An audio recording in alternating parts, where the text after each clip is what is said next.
If you were to eat a well-balanced diet and never added a drop of oil to your food, you'd probably still manage to get the fat your body needs. And while it's generally a good idea to control how much fat you eat, there are those times when you need to use a little oil when you're preparing a meal. With so many different oils to choose from, how do you decide which one to use?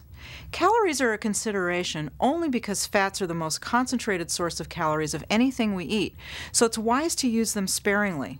But there are no calorie differences among oils. They all run about 130 calories per tablespoon. There's no such thing as light oil, at least in terms of calories. Light olive oil is called light because it has a milder flavor, but the same amount of calories as the stronger tasting regular version. So how healthy the fats are for you and the flavors they impart to the dishes are really the most important factors when deciding which oil to use. Many vegetable oils are nearly flavorless, so they won't compete with any other flavors and seasonings in your finished dish. Among the mild-tasting oils, canola is usually considered to be one of the healthiest since it has the least amount of saturated fat. But highly flavored oils like sesame, almond, or walnut can add spectacular flavor with just a few drops, so you can use much less of them and save calories along the way.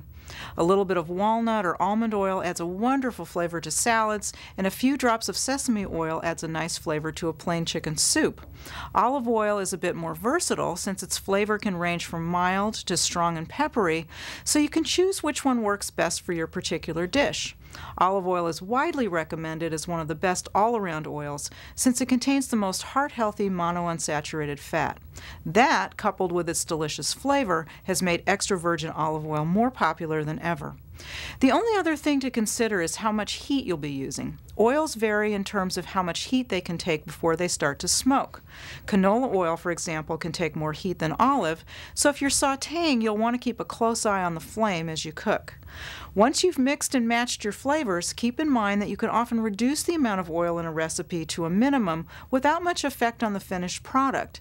And when a recipe says to sauté in oil, you don't necessarily need to.